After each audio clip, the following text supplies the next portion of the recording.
At first glance, Starship Troopers looks like just another loud science fiction war movie. Guns firing non-stop, young soldiers charging into battle, giant alien bugs exploding on screen. Everything about it feels simple, aggressive, and easy to consume. But that simplicity is the trap. Because Starship Troopers is not a movie that asks you to think before you watch it. It waits until after you've been entertained, after you've cheered, laughed, or felt nothing at all, then quietly asks a far more uncomfortable question.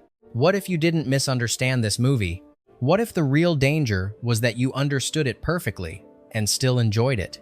Behind the glossy uniforms, perfect smiles, and endless violence is a film designed to blur the line between satire and propaganda so completely that even its own audience couldn't agree on what they were watching. Some saw a parody, others saw a celebration, and many never realized they were being tested at all. This is not a story about alien bugs. It's a story about how war is sold, how obedience is dressed up as heroism, and how easily entertainment can become recruitment. These are the numbers behind Starship Troopers and why its most disturbing weapon was never on the battlefield.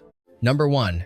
Robert Heinlein's Starship Troopers, published in 1959, was never a harmless space adventure. On the surface, it presented a disciplined future where citizenship was earned through military service. But beneath that vision sat an idea that unsettled readers almost immediately. Civic virtue defined by obedience, violence justified as duty, and war treated as moral training. The novel was praised by fans of hard science fiction, yet condemned by others as a thinly veiled endorsement of authoritarian thinking. Some schools banned it outright, labeling its ideology dangerously close to fascism. For decades, Hollywood circled the book but hesitated. Adapting it faithfully meant embracing its politics. Rejecting it risked alienating its fan base.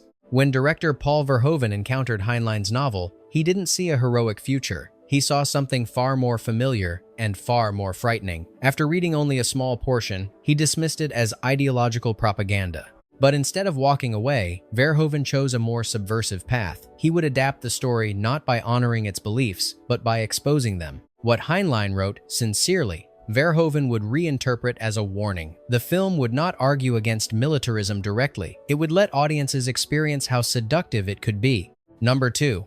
The irony is that Starship Troopers did not begin life as Starship Troopers at all. The original screenplay was a generic science fiction action script titled Bug Hunt at Outpost 9. It featured soldiers fighting alien insects, with no political ambition, no satire, and no deeper message. Just weapons, monsters, and survival. For a time, that was all the project was meant to be, a disposable creature feature destined for low expectations. Everything changed when the studio acquired the rights to Heinlein's novel. Suddenly, the script was retrofitted with the book's universe, the mobile infantry, citizenship through service, and a rigid military culture. This fusion created something strange. A simple action script was now wearing the skin of a controversial political novel. Under Verhoeven's direction, that contradiction became intentional. The straightforward bug war remained on the surface, but underneath it sat a critique sharpened by irony. The film became a Trojan horse, spectacle on the outside, ideology on the inside. Audiences would come for the explosions and stay without realizing it inside a satire designed to test their reactions. Number 3.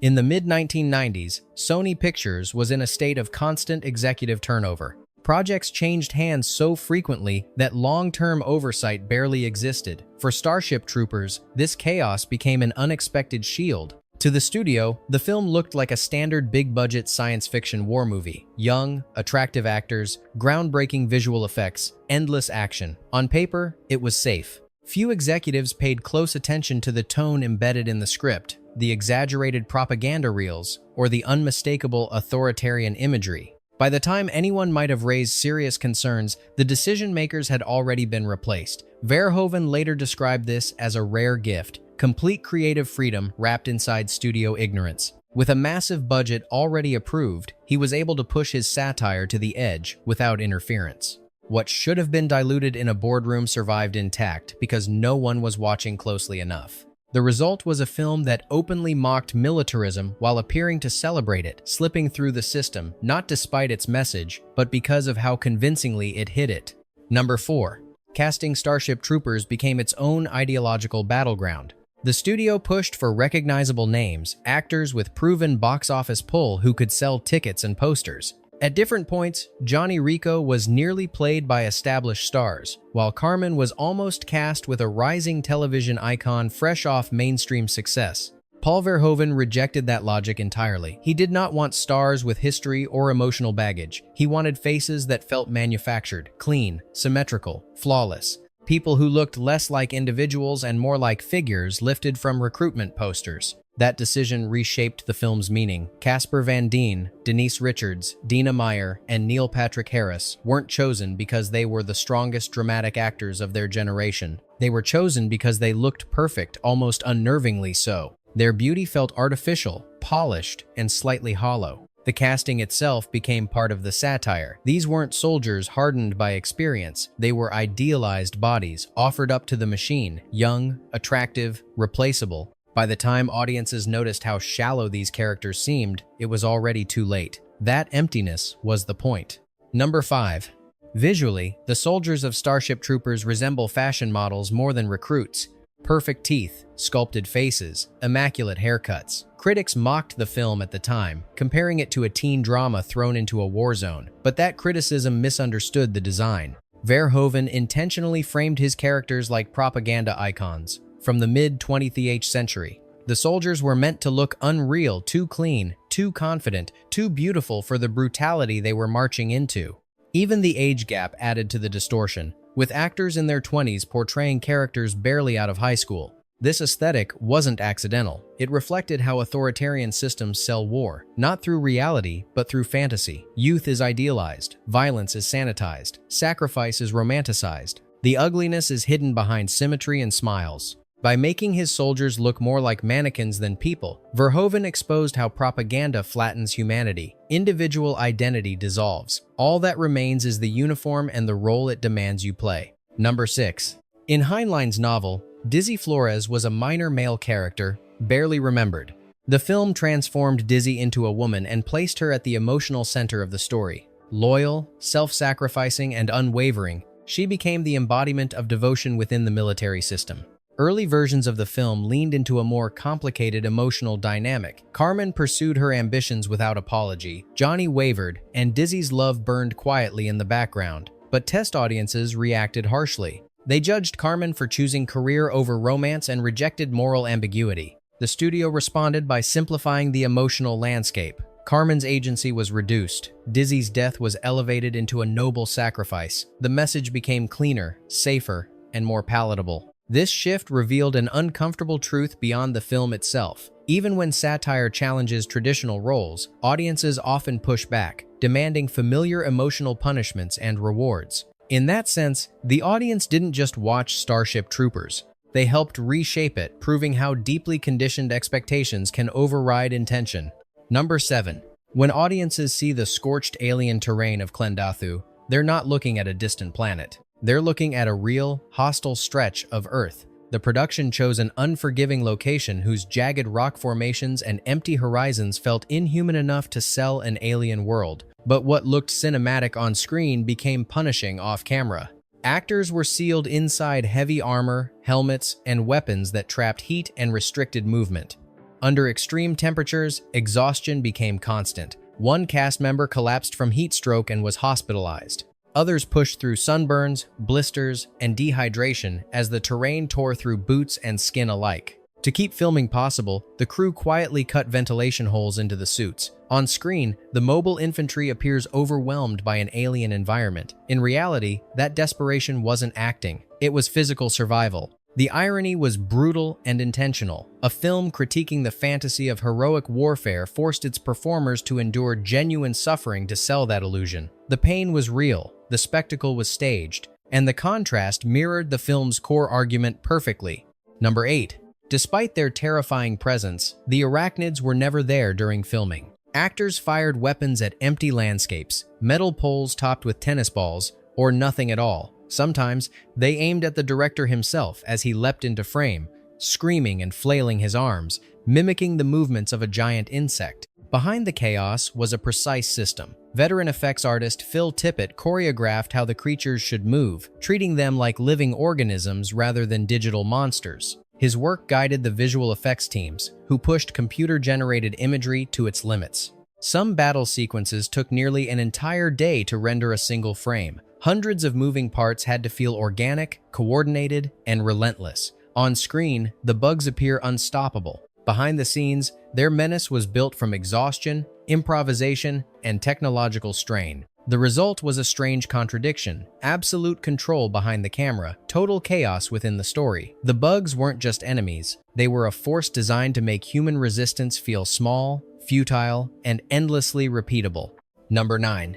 The violence of Starship Troopers nearly broke the system meant to regulate it. Exploding bodies, severed limbs, soldiers torn apart in seconds, the film's carnage alarmed ratings boards. An adult-only classification loomed, threatening the film's release and financial survival. Verhoeven refused to soften the brutality. He trimmed only seconds from the most graphic moments, leaving the majority intact. What remained was still overwhelming. War was not depicted as heroic endurance, but as rapid, senseless destruction. This excess was not accidental. The violence wasn't there to excite, it was there to exhaust, to strip away any romantic notion of combat and replace it with shock, repetition, and loss.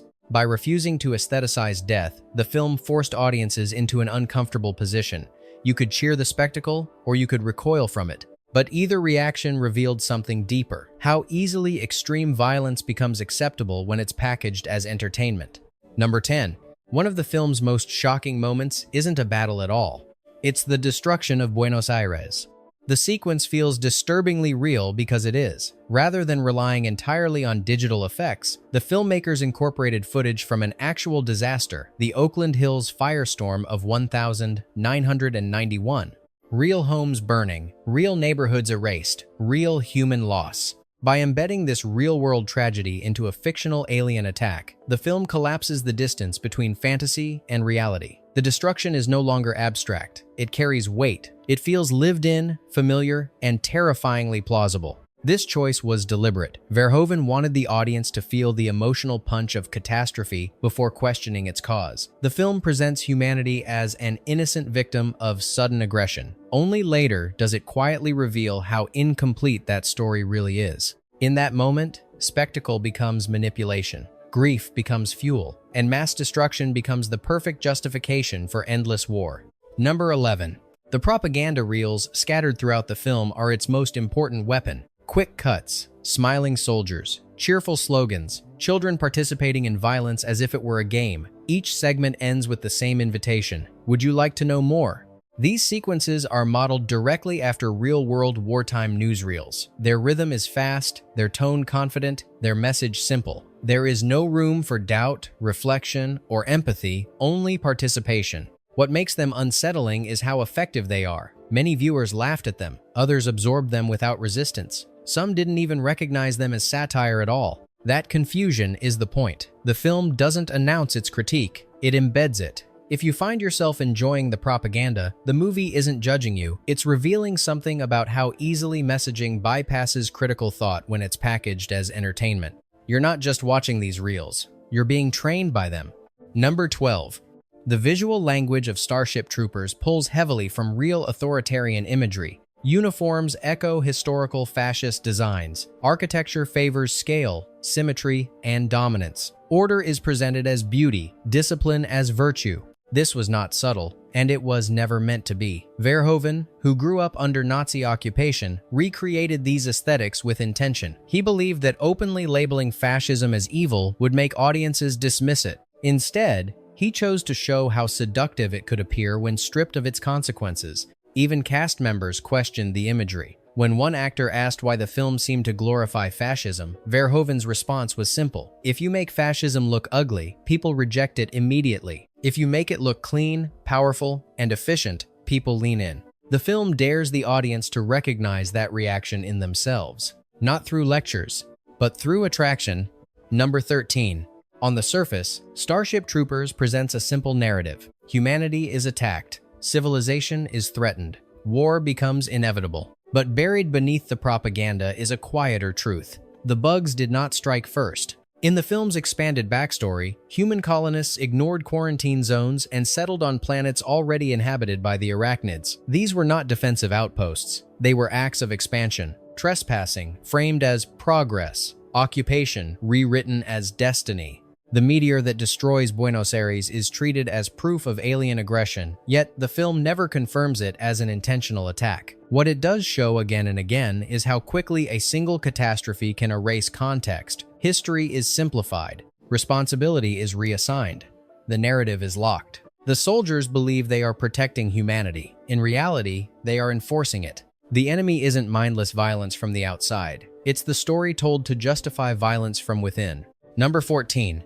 Early test screenings exposed just how dangerous the film's ambiguity was. Some audiences laughed nervously at the propaganda segments, sensing the satire. Others cheered them openly, repeating slogans and embracing the film's militaristic energy without irony. The studio panicked. Notes flooded in, urging the filmmakers to clarify the tone. Was this comedy? Action? Political satire? Executives feared that viewers wouldn't understand the message at all. Verhoeven refused to explain. For him, confusion wasn't a flaw, it was the experiment. The film was designed to trap audiences inside the propaganda it depicted.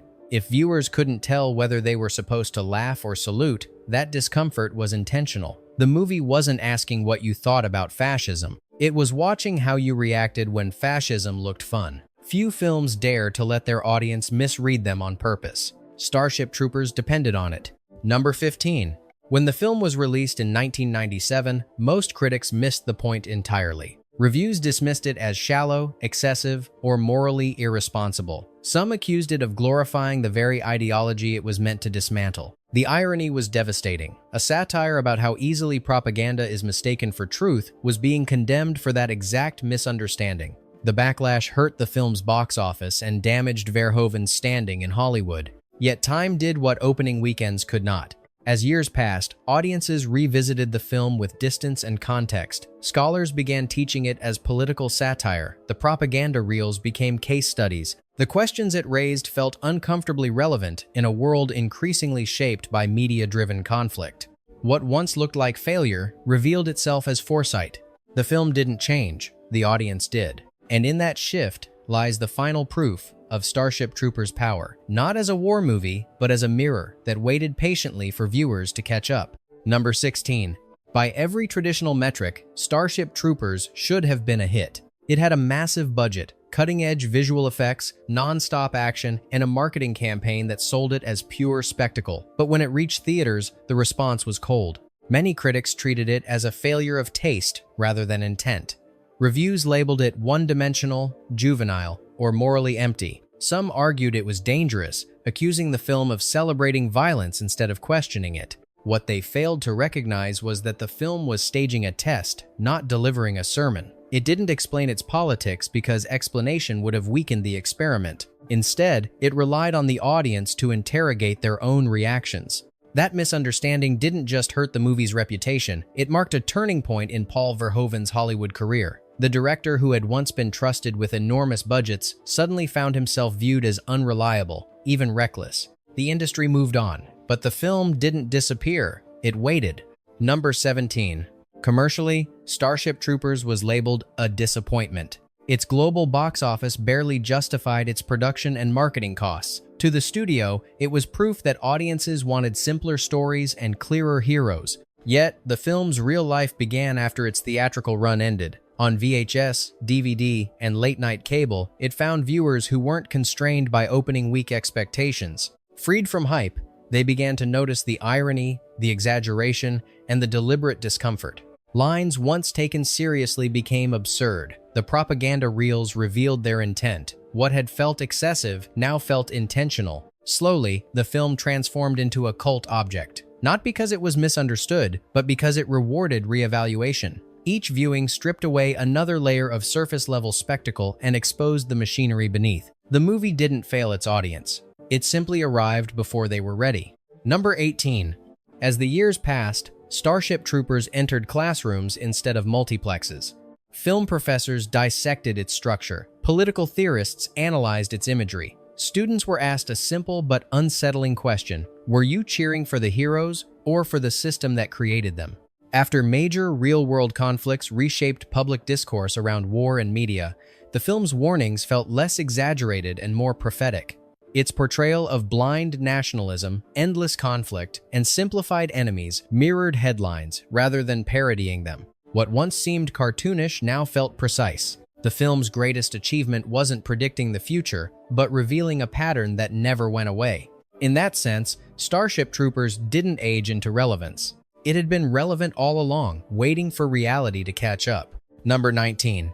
Starship Troopers did not end in 1997. It mutated. Animated series, direct-to-video sequels, and later CGI adaptations kept returning to the same universe, each one rougher, cheaper, and more openly violent than the last. The glossy propaganda sheen of the original slowly eroded, replaced by exhaustion, cynicism, and endless conflict. In the animated series, soldiers were wounded, lost, and psychologically worn down. Victories felt temporary, missions never truly ended. Even when familiar characters returned in later films, they were older, scarred, and trapped in a war that no longer pretended to be noble.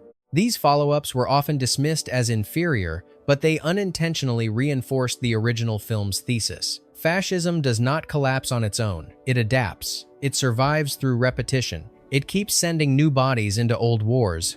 The franchise became its own commentary. The war against the bugs never ends because systems built on conflict cannot afford peace. Number 20. Over time, fans didn't just watch Starship Troopers. They stepped inside it. Video games, arcade machines, and spin-offs allowed players to become part of the mobile infantry. They pulled the trigger. They followed orders. They fought endless waves of enemies without questioning why the war continued. That participation completed the cycle the film warned about. What began as satire transformed into interaction. The line between critique and immersion blurred even further. Players weren't asked to reflect. They were asked to deploy. The film had always suggested this outcome. When violence is framed as duty and enemies are reduced to targets, engagement feels natural, even fun, and that may be the most unsettling legacy of all. Bonus. For Paul Verhoeven, Starship Troopers marked both a peak and an exit. Hollywood gave him a massive budget, and he used it to construct one of the most dangerous blockbusters of its era, a film that disguised critique as celebration and dared audiences to misunderstand it. When critics did exactly that, the system turned on him. Big budgets disappeared, trust evaporated. Verhoeven returned to Europe, making smaller films that were sharper, clearer, and no longer interested in hiding their intentions. Ironically, the film that damaged his career outlived most of the blockbusters that replaced it. Quoted, studied, and debated decades later, Starship Troopers remains relevant not because it glorified war, but because it revealed how easily war can be sold. It doesn't ask you to hate fascism. It asks you to notice when you're tempted by it. And once you see that, the mirror doesn't stop working.